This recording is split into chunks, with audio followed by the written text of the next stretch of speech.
There is a small but very powerful habit that big companies have that I wish more small companies can embrace.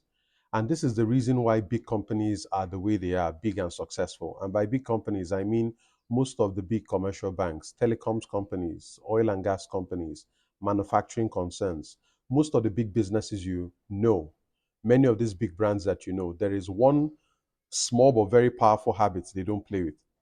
And that habit is setting goals. You will not believe how importantly big companies take goal setting. In fact, many of them, by November or December of the year, of the incoming year, many of them are already setting their goals. And that's for some very important reasons, right? The first thing that goal setting does for you is that it sets a clear direction that everybody who works for you can align with, right? If we know where we are headed, everybody can know how much their contributions will matter to the growth and the performance of the company. Now, this thing I've just told you is a big challenge for many small businesses. In some small businesses, if the owner of the business is not around, most of the employees are clueless. Most of the employees cannot make decisions, either because they don't want to piss off the owner of the company or because they don't know what the next rational step is. Sometimes people misdiagnose this problem and say, it's because I don't have structures in my business, it's because I don't have systems. We're not yet at that level. This is a problem of direction. People don't know the direction the company is headed. And don't forget, sometimes we talk about employees as if they are dullards. Most of your employees, all of your employees, I expect, are adults. Many of them have responsibilities. They are somebody's child, they are somebody's parent, right? These are reasonable people that if they know what direction the company is headed, they should be able to make certain judgments that will not be harmful to the business. But unfortunately, in many small businesses, employees are not empowered to make decisions because nobody really knows the direction the company is headed because only the boss knows it. So in the beginning of the year, you have this meeting with yourself and you set targets for yourself, whether you call them resolutions or you set targets or you call them goals or whatever. But in your head, you're the only person who knows that you want to double the sales of the company. Most of your employees don't know. People who work for you don't understand the general direction we're pulling towards. So, what that does is that most employees just focus on their lane, they focus on their own little job. They become survivalists. They are just working for you so that they can earn their next salary. But they don't buy into the vision of the business and the mission of the business, right? So, goal setting is very important for big companies because that is how they are able to rally the troops. That's how they are able to align everybody. If you think of a big commercial bank that has branches scattered across Nigeria, has more than 10,000 staff, that's a very complex business to run. How do you align 10,000 employees and get them moving in the same direction? Meanwhile, by the time it gets to March or June or September, when you see these companies start to announce their quarterly results, many of them will beat the targets that they set for themselves. How is it that big and complex companies are able to achieve big targets, but small and simpler companies struggle to even make any progress? A lot of it lies in goal setting.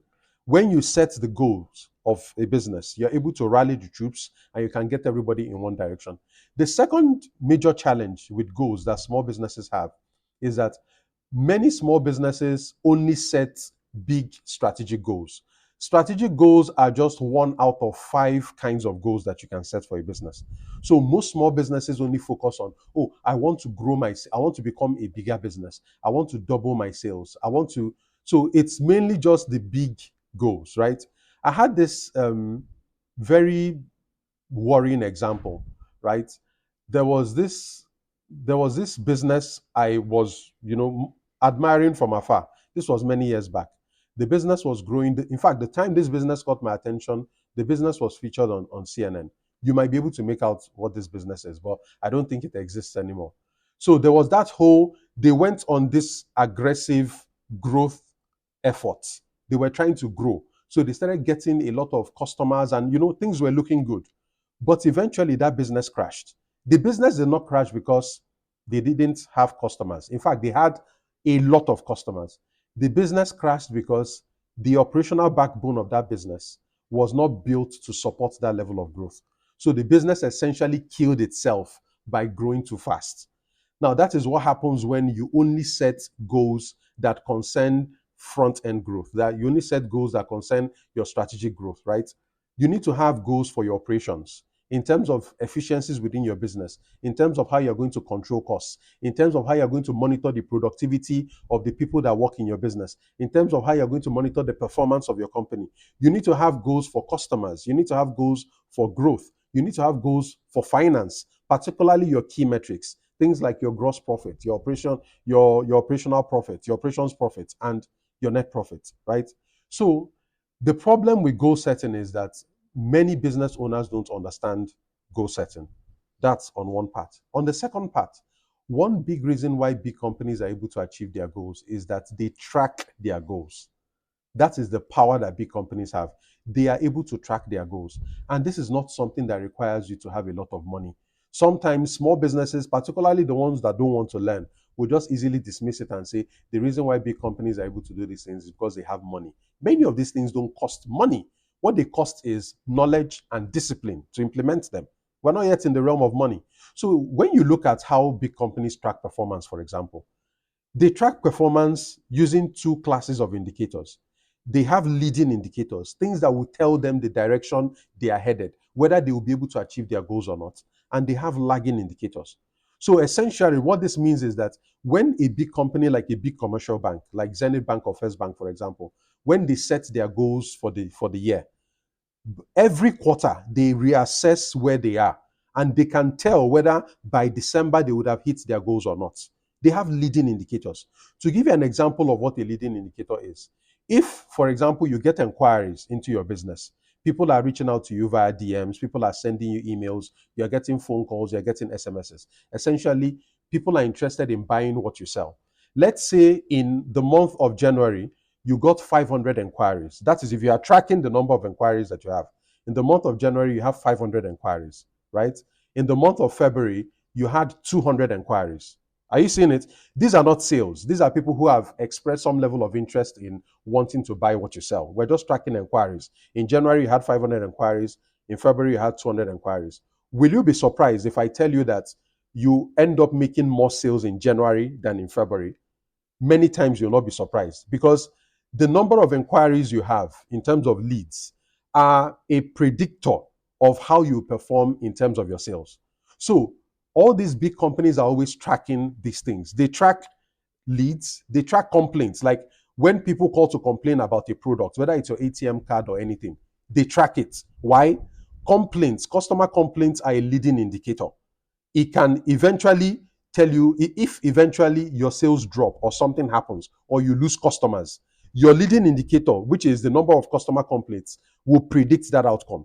What it means is that if you have more customers who are complaining about your product or service, it's very likely that some of them will get so angry that they will drop you and you will notice a drop in sales. So big companies are tracking all these things. So it's not as if they set goals and forget them the way the way small businesses do. Or they hope to. Big companies don't hope and pray their way into achieving their goals. They are very practical about it. They track most of these things. But unfortunately, many small businesses do not understand these things. How you set goals. There are about four key frameworks for setting goals, depending on the kind of goal you want to set. The kind of goal you set to achieve operational improvements in your business is not the kind of goal you set when you are trying to project 10, 15 years into the future of what the kind of business you want to have by that time, right? The kind of goals you set in a big and mature company like a multinational like Coca-Cola is not the same way you set goals in a fast-growing startup. All these goals set, there are goal setting frameworks that you can follow, right? So this is one of those topics that are easily overlooked by entrepreneurs and business owners. It's not an exciting topic, it's not a sexy topic. So people don't pay attention. People are more focused on marketing, sales, all those very trendy stuff. But there are fundamental things you need to know as somebody who is building a business. You cannot say you are building a business if you're not very clear on what you're going to achieve over the next 12 months. It's not just about prophesying it. Business is not about prophecy, right? Business is about goal setting. You set the goals and you track the goals. You can't walk into a big bank or an oil and gas company like maybe Chevron or ExxonMobil, and they tell you by that hopefully, that they are praying that they are going to achieve their goals. Yeah, prayer is the backup, but their main plan is that they are tracking their goals. If they notice that based on their tracking they are going to achieve their goals, they double down on it. If they notice that they are slacking in certain areas, they sit up. It's more or less like a science. They set goals and they track those goals. And one thing that is even fantastic about big companies is that for their employees have individual targets.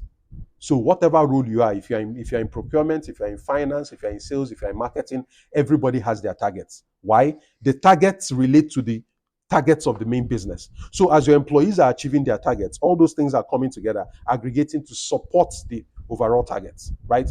So a couple of days back, it should be almost a week now, I released a course on how to set goals, how to set business goals and achieve them, right? Remember what I told you. This is not a topic that you would easily or commonly find for business owners because it is so fundamental that many people overlook them. And that's why I'm based on popular demand, based on requests from people inside of my academy. They've been asking, okay, it's a new year, how do we set goals? So I have created one of the most definitive courses on goal setting for businesses, particularly if you are a business, a small to mid-sized business. You want to learn how to set goals for your organization, how to use goals to rally the troops, the different kinds of frameworks that you can use to set goals, how to track your goals, the leading indicators you can use, the lagging indicators you can use, how to review and audit your goals every quarter to know whether you are close to achieving your goals or you're slacking. And if you are slacking, the things that you can do to get back on track. So these are things that once you learn them, they will serve you for a very, very long time. So if you are in my BMG community, if this is the first time you're hearing about the BMG is an exclusive group for entrepreneurs and business owners that I support. How do you join? The link should be on your screen. Jointhebmg.com. And there are different ways I can support you. There's a free Telegram group that is free. There's the academy where you can take all the courses, sales, marketing, profit optimization, cost management, everything you want to learn that you need to build a business. And you're a busy business person and you want to learn on the go. All of that is inside of the academy. If you want one-on-one support, direct one-on-one coaching, there's also that option. All of the information about what I'm telling you is in the link, right? Jointhebmg.com. So this has been about goal setting and why it's very important. Unfortunately, goal setting is usually popular in the first quarter of the year, from January to March. And then for the rest of the year, we forget. But big companies don't play with their goals. They are always tracking. They monitor everything. I've given you examples. Customer complaints. They are monitoring inbound leads. They are monitoring a lot of things. They monitor brand mentions, how many times they are tagged on social media. All those things count because those things are precursors. Those things are predictors of your eventual performance. What happens with small businesses is we wait until we see our sales and then our sales have dropped. You are reacting. Big companies don't wait to react. They know in advance how well or badly they are going to perform and they adjust accordingly. So if this is the first time you are seeing my video, my name is John Paul Iwuoha. I am a management consultant and business strategy specialist. What that means to the man on the street is that I make it easier and faster for people to build businesses. I make it easier to start, run, and grow a business. So if this is your first time watching my videos, I think you're going to benefit from my BMG community. Follow the link on your screen, join the bmg.com, and then you'll see the different options through which I can help and support your business. Until my very next special video, cheers.